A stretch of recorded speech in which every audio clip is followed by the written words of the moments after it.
Hello, young Spartan. If you come to see me for a reason, I see. Let me tell you the story. What do you need to know before you set out on your own quest?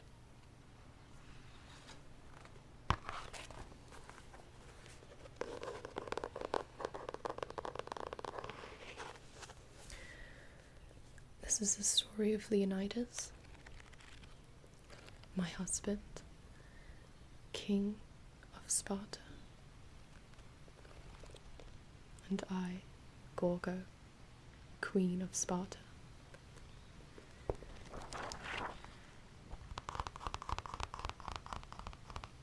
Have all the details of the battle that took place only a few weeks ago. Are you ready to hear it, young Spartan? Good.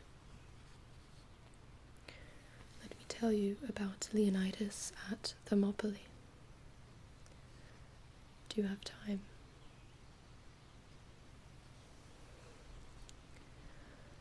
The Persian army had come to the pass of Thermopylae, and Xerxes, seeing that it was guarded by only a few men, sent them a haughty message, bidding them surrender their arms. Instead of seeing a meek compliance with this request as they expected, the Persian heralds were amazed to hear Leonidas reply with true laconic brevity, "Come and take them." The Spartan king, however, had quickly seen that it would be impossible for him to do much more than stop for a while the advance of this mighty host. As the Spartan never drew back, he made up his mind to die on the field of battle, and bade his warriors comb their hair, don their choicest armor, and dress themselves in their richest attire, as was the custom when some great danger threatened them and they expected to die. The Persians, seeing this, were greatly surprised, and advanced confidently, for they fancied that men who took so much trouble to curl their hair and to perfume their bodies would not be hard to conquer. They soon found out their mistake. As they advanced, the archers shot a volley of arrows, and in such numbers that they fairly darkened the sun. One of the allies, seeing this, ran to warn Leonidas, but he received the startling news with great coolness, and merely said, "Very well, then we can fight in the shade." When Xerxes saw that the Greeks would not yield without striking a blow, he gave orders for the battle to begin. The Persians pressed forward under the eye of their king, who sat high up on the rocks to see them conquer, but to his surprise, they were driven back by that mere handful of men. Again and again they tried to force the pass, but all their attempts proved vain. The Persian soldiers, amazed at the courage of the Greeks, were filled with superstitious fears, and began to refuse to advance except when driven onward under the stinging blows of the lash. The king was furious to see their close ranks give way time after time, and finally ordered his own immortals to march on and scatter the army, which, although so small, was keeping millions of men at bay. He expected that everything, of course, would give way at the very first charge of these troops. Imagine his wrath, therefore, when he saw the immortals also retreat, after many useless efforts to drive away the enemy. The Persians did not know what to do. They could not advance, and they were ashamed to retreat. While the Persians were hesitating thus, a Greek shepherd, Ephialtes, stole into their camp, and, vile traitor that he was, offered to show them another way to get into Greece, if they would pay him well. This man was led into the tent of a Persian general, where he explained that he could easily lead a troop of Persians over the mountains. By a goat path known to the Greeks only, it was possible not only to cross the mountains, but also to come down upon the small Greek force guarding the pass of Thermopylae. His offer as a guide was accepted. Ephialtes, true to his promise, if not to his country, led the Persian immortals along this narrow way. Leonidas, who could not imagine that any one of the Greeks would be base enough to sell his country and honor for gold, had placed only a few of the allies at this spot. The immortals followed Ephialtes, easily cut these few men down, and came unperceived behind the Spartan troops. It was only when he heard the tramp of horses behind him and on the mountain above him that Leonidas found out that he had been betrayed. Hastily calling his allies, he gave them permission to save themselves by flight, declaring, however, that he and his companions would never leave their post, and that, since they could not conquer, they were ready to die.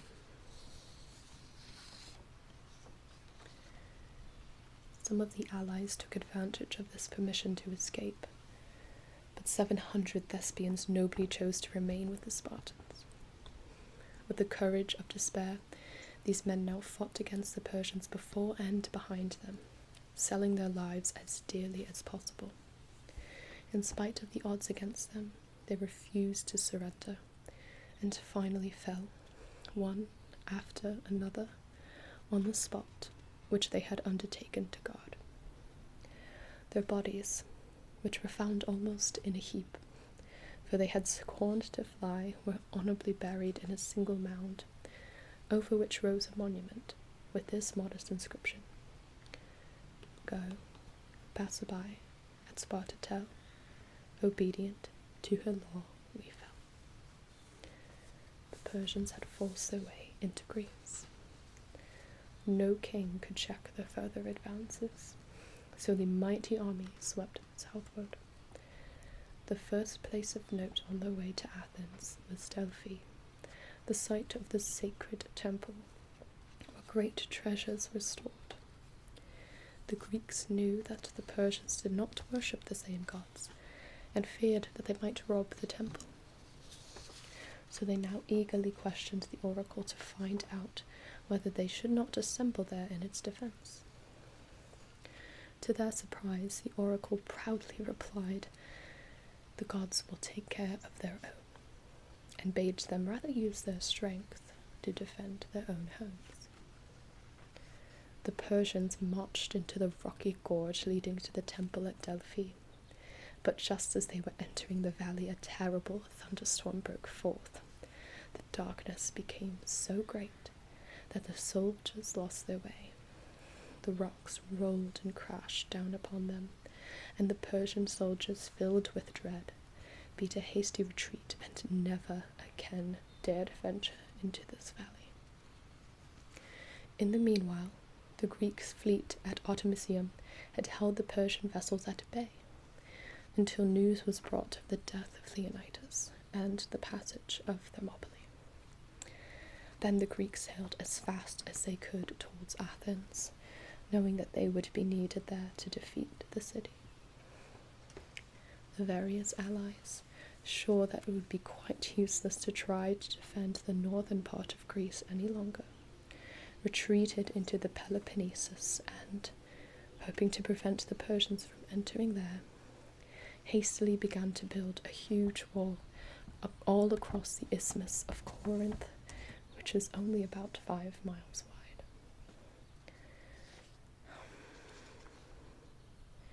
Do you understand what I'm saying to you, young Spartan? You must go to Corinth to help them.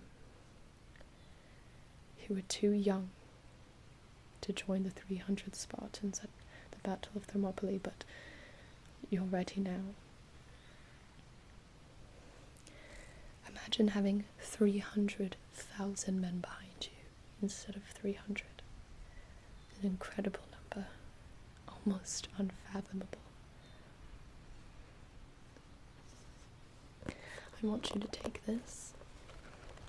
It has the histories and the stories in it about the Spartans, about Leonidas and the Thespians, the Battle of Thermopylae, and what you need to do at Corinth.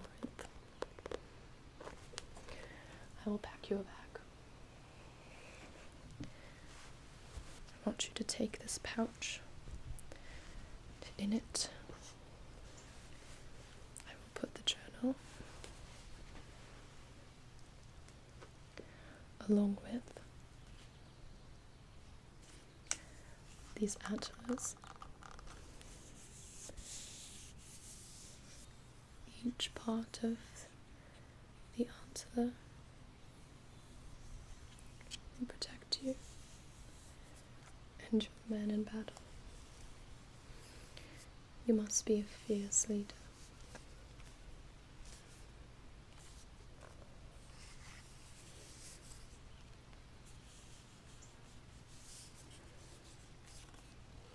Will you take this with you?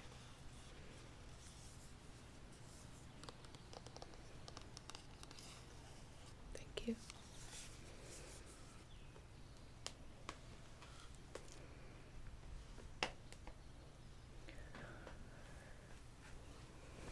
To keep you warm at night, I'll be packing you fur.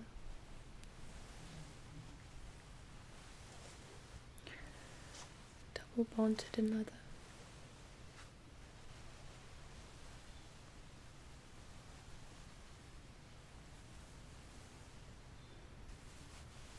It is a luxury that you deserve.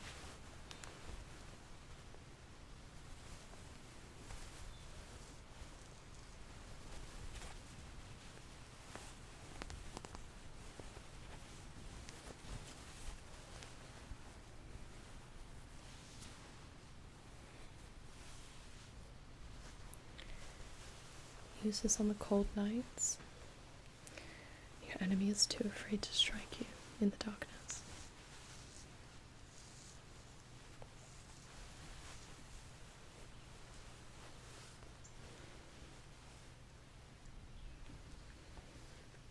This I will also pack. Finally, I want you to take these.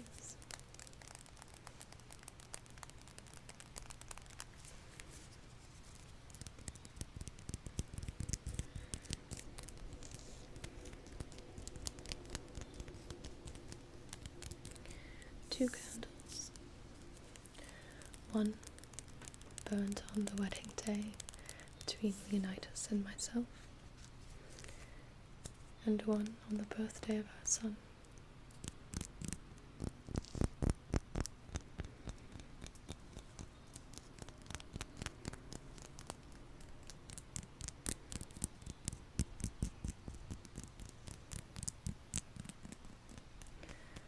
Let the light guide you.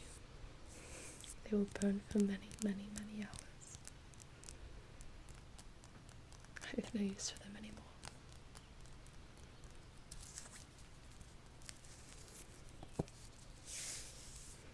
You must take them. Please, I insist.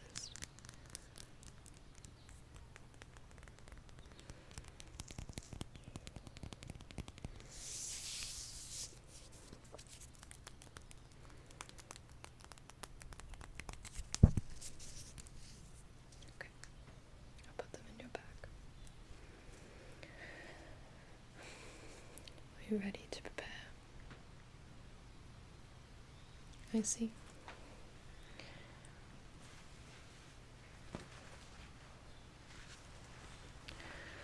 With me, I have your garments, the first of which will go on your left arm. Please extend it.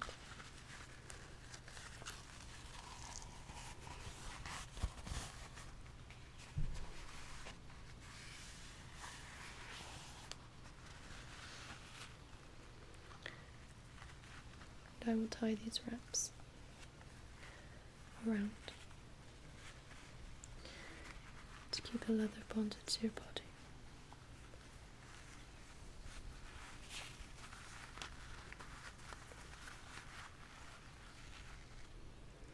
Good.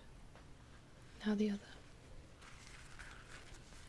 Please extend your right arm.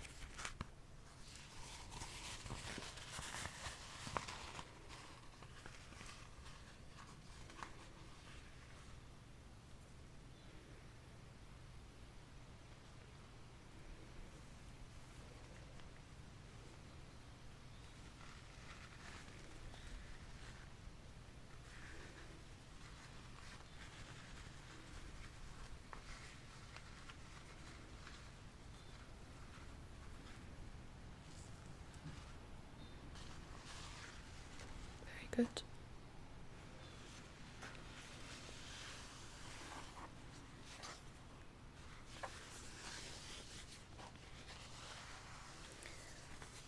Next, the leather belt that goes around your waist.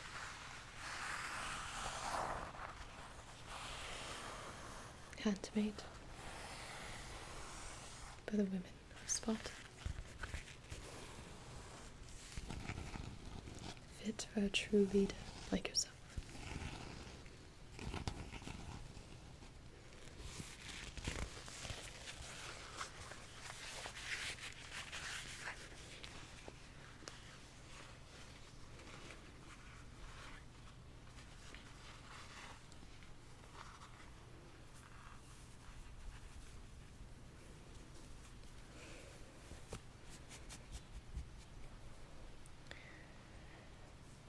Finally,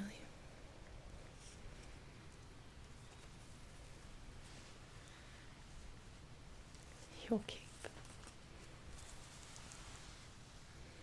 Truly, what is a Spartan soldier without it?